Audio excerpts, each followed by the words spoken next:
11 নম্বর পারার মধ্যে আল্লাহ রাব্বুল আলামিন আমাদেরকে জানায় দিলেন। আল্লাহ রাব্বুল আলামিন বলেন, ইয়া আইয়ুহাল্লাযীনা আমানুত্তাকুল্লাহা ওয়া কুনু মা'আস সাদিকিন।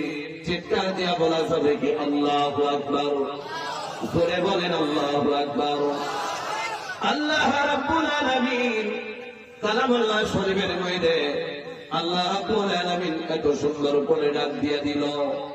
আমার আল্লাহ জিনাকুর বইনাও ডাক দিয়া দেয় নাই, আমার আল্লাহ মজারু বইনাও ডাক দিয়া দেয় নাই। আল্লাহ রাব্বুল আলামিন এত সুন্দর কইরা ইমানদার কইয়া আল্লাহ রাব্বুল আলামিন আমাদেরকে ডাক দিয়া দিছে। কোন সুবহানাল্লাহ।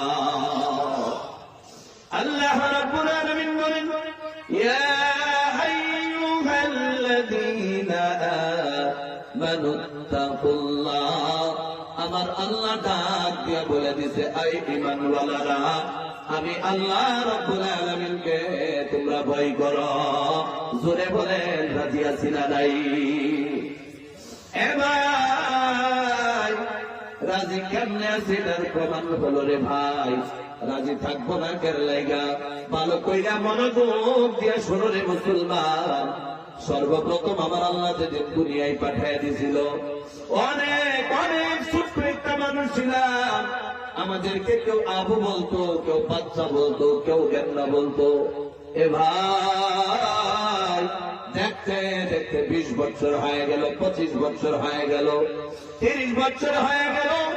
হয়ে যাওয়ার পর আমাদেরকে একজনে নওজোয়ান মহিলা ডাক দিয়া দেয়, এ বাবাজি, একদিন তুমি তো নওজোয়ান ছিলা, এ দাদু তুমি তো একদিন নওজোয়ান ছিলা।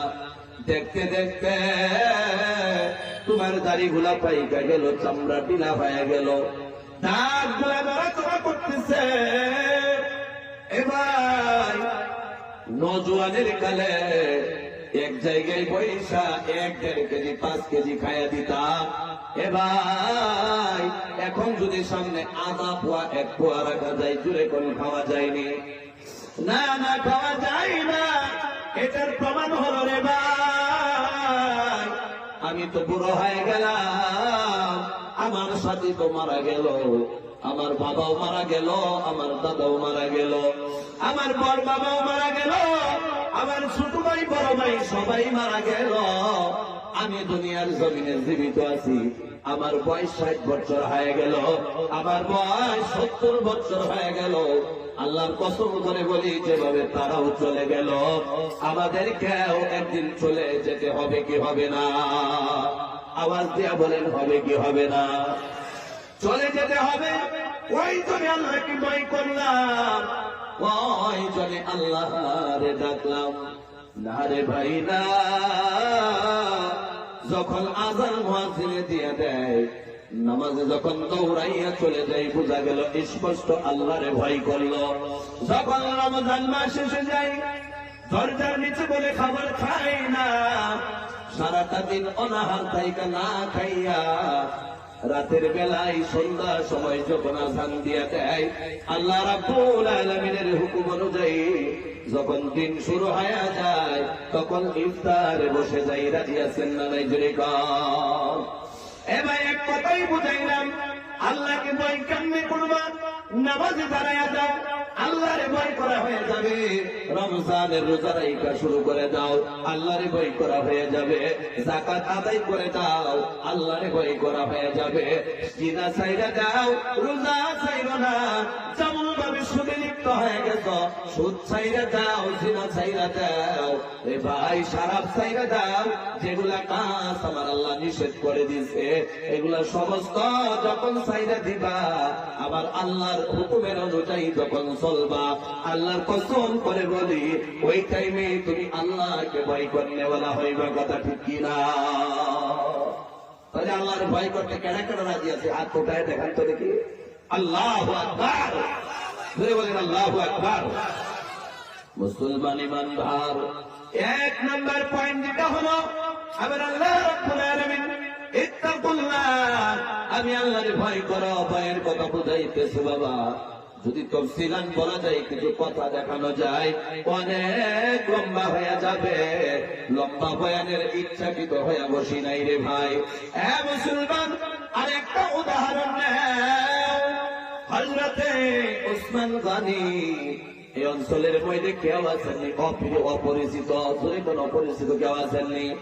খলিফাতুল মুসলিমিন হযরতে উসমান গনি এমন একটা মানুষ নাই দুনিয়ার বুকে যে কালিমা পড়ছে মুসলমান, আর আমার উসমান গনি রে কেউ চিনে না, এমন কেউ আসেনি? জুড়ে কম কেউ নেই। আল্লাহর উসমান গনি একজন সাহাবী, অনেক বড় সাহাবী। আমার নবী বলে দিয়েছে, উসমান তুমি কান্দ কেন লাইগা? বলে আপনি নবী তো বললেন আল্লাহরে ভয় করার লাইগা, আল্লাহরে ডাকার লাইগা। আমি যদি মারা যাই সর্বপ্রথম যেটা হবে এটা হবে কবরের সঙ্গে মোকাবেলা করতে হবে। নবী গো, কবরের সঙ্গে মোকাবেলা করতে হলে তো আমি কি করতে লাগবে? আল্লাহরে ডাকতে লাগবে, চোখের জল বের করতে লাগবো, আল্লাহর হুকুমের অনুযায়ী চলতে লাগবে। এই জন্য আমি আল্লাহর ভয়ে সর্বদাই চোখের জল ফালাই করি। সুবহানাল্লাহ। উসমান গনি আল্লাহ রাব্বুল আলামিনকে কেমনে ভয় করতে ভালো করে শুনো। হযরত উসমান গনি মসজিদে নববীর বারান্দার মধ্যে পাথর বিছানো আছে। আজকালের যুগের মধ্যে মাটির মসজিদ তো পাওয়া যাবেই না, যদিও 100 মধ্যে 5টা পাওয়া যায়, কিন্তু ভাই মসজিদের মধ্যে কেউ যেতে চায় না। এবার যদিও নামাজ পড়ে সালাম ফিরাইতে দেরি, মুসলমান ওইটা দৌড়াইতে দেরি না। কথা ঠিক কিনা? এই ভয় বুঝাইতে গেলে রাত পার হয়ে যাবে। উসমান গনি মসজিদে নববীর বারান্দার মধ্যে পাথরের মধ্যে শুয়ে আছে। মনটা নরম করে দেয়, যখনই চোখে দিয়া এক ফোঁটা জল বের হয়। আমার নবী বলে দিয়েছে যে এই টাইমে আমি মুহাম্মদ আমার উম্মতের সামনে থাকবো না। হযরত আবু বকর থাকবে না, হযরত উসমান গনিও থাকবে না, হযরতে ওমরও থাকবে না, হযরতে আলীও থাকবে না।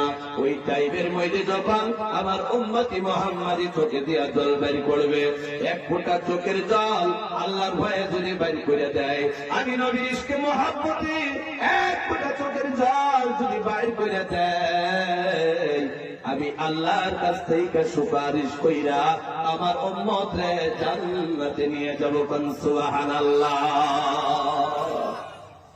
হযরত উসমান কান্দে মসজিদে নববীর মধ্যে পাথরের উপরে ঘুমায়।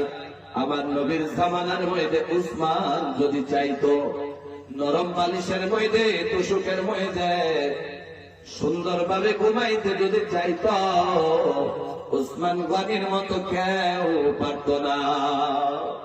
হাসান বসরি দেখে উসমান গনি মসজিদে নববীর বারান্দায় শুয়ে আছে। উসমান গনি একটু পরে পরে উঠে যায়, অজুই দাঁড়ায় যায়, নামাজে লিপ্ত হয়ে যায়। নামাজ যখন শেষ হয়ে যায় আবার মসজিদে নববীর বারান্দার মধ্যে শুয়ে যায়। আল্লাহর ভয় করে বলে, ভালো করে শুনো রে মুসলমান, একটা বানানো কথা হবে না। অনেক দূরের থেকে আসলাম, গান গাওয়ার জন্য আসি নাই, কীর্তন গাওয়ার জন্য আসি নাই রে ভাই। আসলাম কারণ হলো একটা, আমার উম্মতি মুহাম্মাদি কেমনে জাহান্নাম থেকে বাইসা আমার আল্লাহর জান্নাতে চলে যায়। চিৎকার দিয়া বলেন কথা ঠিক কিনা? এবার ভালো করে মনোযোগ দিয়ে শুনো। হাসান বসরি এই কাণ্ডটা দেখতেছে। একবার নামাজে দাঁড়ায়, আবার আইসা শুয়ে যায়, আবার দাঁড়ায় যায়, আবার শুয়ে যায়। হাসান বসরি জিজ্ঞাসা করলো, এ ভাই উসমান, ওই যে দেখি একটু পরে পরে নামাজে দাঁড়ায় যান, আবার বিছানার মতো বারান্দার মধ্যে শুয়ে যান, কারণ কি? নবী জানতে চায়। ও নবী গো, বলে দেন, বলে দেন, বলে দেন। হযরত উসমান গনিকে বলে, ভাই বলে দেন, বলে দেন। মুসলমান, উসমান গনি ডাইকা ডাইকা বলেন, আমার আল্লাহ রাব্বুল আলামিনকে যদি ভয় না করি, বাড়িতে যদি নরম জায়গার মধ্যে ঘুমায়া যায়, রাত পার হয়ে যাবে, দিন পার হয়ে যাবে, নরম বিছানার সুখে আমারে ঘুমায় আমারে ইবাদত করতে দেবে না। এই জন্য হাসান বসরিরে এই যে মসজিদে নববীর বারান্দায় শুয়ে যায় পাথরের উপরে, যখন আমার ঘুম বেশি হয়ে যায়, শরীরটা যদি একটু নড়াচড়া হয়, পাথর গিয়া শরীরের মধ্যে বেঁধে যায়, সঙ্গে সঙ্গে আমি ওসমান উঠে যাই, গিয়া অজু করে নেই, অজু করে নামাজে দাঁড়ায় যায়। আবার নামাজ যখন শেষ হয়ে যায়, আমি আল্লাহর ভয়ে আবার পাথরে শুয়ে যাই। আবার যখন গীতে যাই, আবার আমি উঠে যাই, নামাজে দাঁড়ায় যাই। হাসান বসরি কারণ হলো এটা। তাহলে মুসলমান তাকায়া দেখো, নিজের জিন্দেগির কথা ভাবো। একদিন নামাজে গেলে 2 নাম্বার দিন নামাজে যায় না। 5 ওয়াক্ত নামাজের মধ্যে 1 ওয়াক্ত পড়লে 2 ওয়াক্ত পড়ি না, 2 ওয়াক্ত পড়লে 3 ওয়াক্ত পড়ি না। আল্লাহর কসম করে বলি রে ভাই, এইভাবে যদি জীবন চলে আল্লাহর জান্নাত পাওয়া সম্ভব না, কথা ঠিক কিনা? তাহলে 1 নাম্বার পয়েন্টের নাম হলো আল্লাহরে ভয় করা। তুলে বলেন কি করা? আওয়াজ দিয়া বলেন কি করা? মাত্র 3-4টা পয়েন্ট শুনে এবার চলে যান। 1 নাম্বার পয়েন্টের নাম হলো আল্লাহরে ভয় করা। 2 নাম্বার হলো ওয়াকুনু মা'আস সাদিকিন। 2 নাম্বার যেটা হলো আমার আল্লাহ রাব্বুল আলামিন বলে দিয়েছে, খালি আমারে ভয় করলেই হবে না, আমি আল্লাহরে খালি ডরাইলেই হবে না। কেমন মানুষের সঙ্গে থাকবা?